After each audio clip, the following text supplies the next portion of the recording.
Hello students. तो बेटा आज हमारा टॉपिक क्या था, इको, कि what is the echo. Echo का मैंने ये बताया था, जब भी हम किसी बड़ी बिल्डिंग के आगे, टॉल बिल्डिंग या फिर माउंटेन्स के आगे बोलते हैं तो हमारी आवाज़ कुछ देर बाद वापस आती है और उसी आवाज़ को हम सुनते हैं।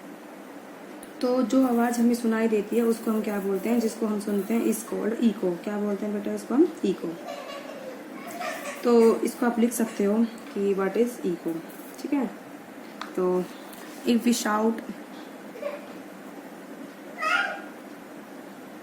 ठीक है, if we shout near a suitable reflecting object, near a suitable reflecting object,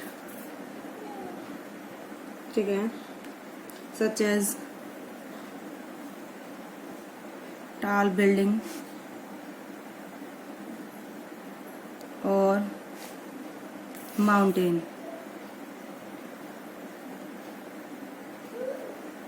ठीक है, tall building और mountain, we will hear the same sound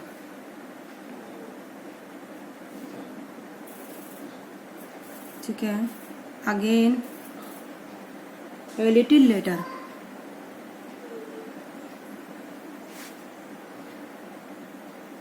ठीक है, कुछ देर बाद। This sound we hear is called echo. वो आवाज जिसको हम सुनते हैं उसको हम क्या बोलते हैं, echo. This sound we hear is called echo. ठीक है, क्या बोलते बेटा हम, इको। तो वो ये बोल रहा है कि कम से कम कि टाइम इंटरवल का डिफरेंस कितना होना चाहिए, हम बोलते हैं और जो हम सुनेंगे, कम से कम 0.1 सेकेंड का क्या होना चाहिए, टाइम का गैप होना चाहिए।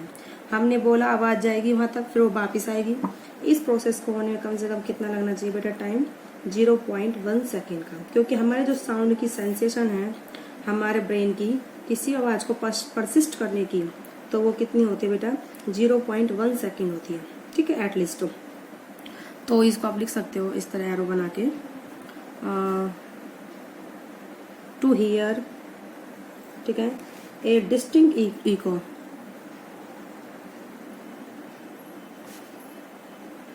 To hear a distinct echo, the time interval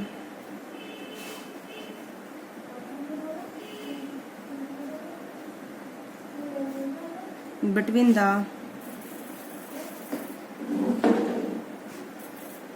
original, the time interval between the original sound and the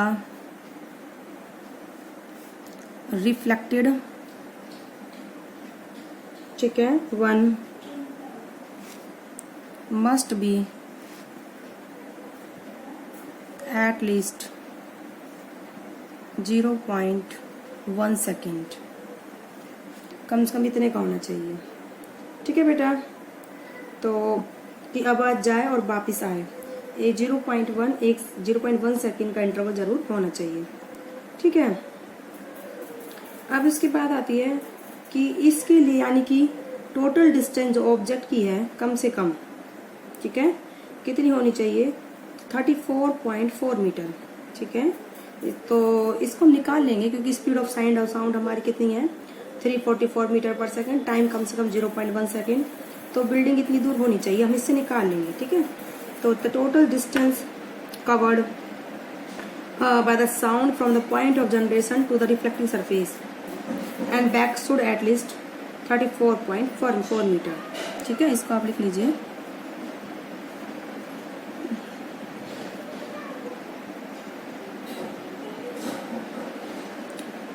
the total distance, ठीक है, covered by the sound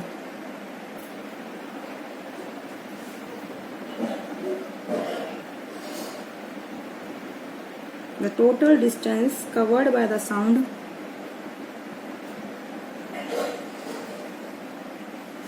from the point, ठीक है, from the point of generation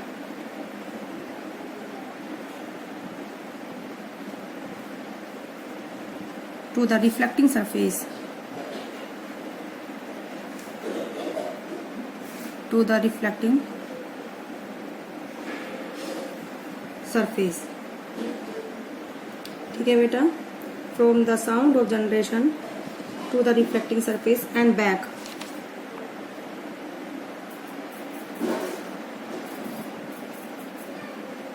Should be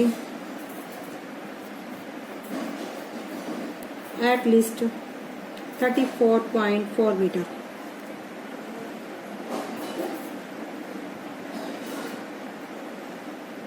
यानी कि ये बोल रहा है बेटा कि कोई भी बिल्डिंग है जिसकी दूरी हमसे साउंड को आने में और जाने में कितना डिस्टेंस कवर करे, कम से कम 34.4 मीटर का डिस्टेंस हो, तभी हमें साउंड क्या देगी, सुनाई देगी, अदरवाइज हमें इको सुनाई नहीं देगी। इससे ज़्यादा तो हो सकता है 34.4 मीटर से, पर इससे कम नहीं होना चाहिए। ठीक है बेटा, ये बात समझ में आ गई। यानी किसी भी टाल बिल्डिंग का डिस्टेंस हमसे इसका आधा कर लो, 17.2 17.2 मीटर होना चाहिए। ठीक है, अब ये distance temperature to temperature change होता चला जाएगा, क्योंकि उसके हिसाब से, टेम्परेचर के हिसाब से साउंड की वेलोसिटी भी क्या होती है, चेंज होती है। ठीक है, तो इसको आप लिख सकते हो, ऐसी कोई जरूरत नहीं है। अब आता है इको में be heard more than once due to successive और मल्टीपल रिफ्लेक्शन। यानी कि जो इको की साउंड होती है हम एक बार सुने ऐसा कोई जरूरी नहीं है, हमें दोबारा भी सुनाई दे सकती है। डिपेंड करता है कि रिफ्लेक्शन कितनी बार हो रहा है। अगर मल्टीपल रिफ्लेक्शन होगा, ज़्यादा बार होगा एक से, तो हमें आवाज़ भी ज़्यादा बार सुनाई देगी, एक बार से ज़्यादा। ठीक है, तो इसमें आता है इसके बाद, तो इको में बी हियर्ड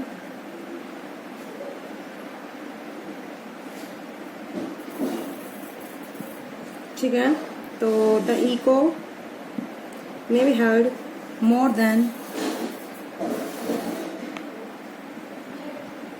ठीक है, more than once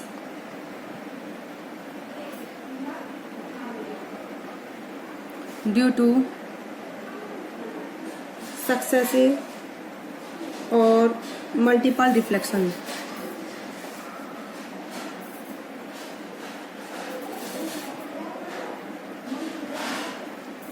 due to successive और मल्टीपल रिफ्लेक्शन।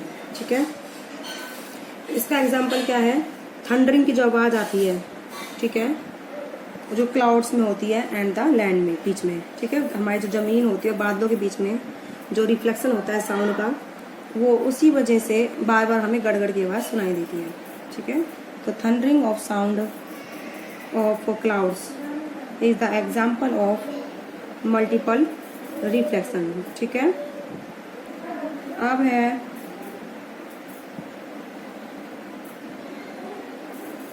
इसको आप लिख सकते हो, the thundering of rolling of the rolling of thunder. ठीक है, द रोलिंग ऑफ थंडर। ठीक है, बादलों में जो गड़गड़ की आवाज़ आती है, is due to the successive reflection. ये किस वजह से आती है आवाज़, सक्सेसिव मतलब एक से ज़्यादा बार रिफ्लेक्शन।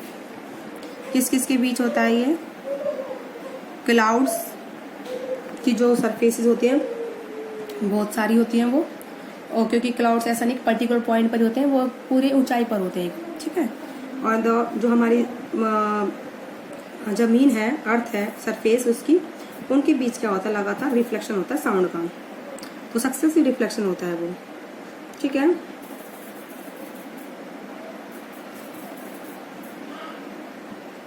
तो successive reflection of the sound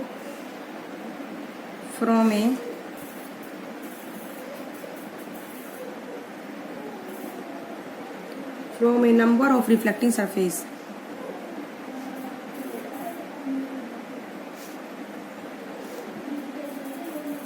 ठीक है, number of reflecting surface such as cloud and land,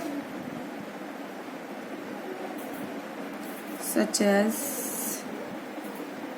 cloud and the land. इस तरीके से होता है बेटा। तो आई होप बेटा आपको समझ में आया होगा कि हमने क्या करवाया है। तो इसके बाद आपके जो नेक्स्ट वीडियो में इस पे रीवर्बरेशन टॉपिक करवाएंगे, रीवर्बरेशन, ठीक है। उस पे बेस्ड न्यूमेरिकल भी करवाएंगे। आज आपको हमने इको समझाया है।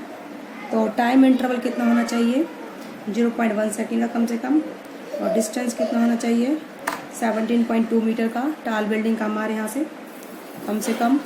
और इस तरीके से ये क्या था हमारा बेटा इको का टॉपिक था। आज की वीडियो में बेटा इतना ही, और अब इसके बाद नेक्स्ट वीडियो में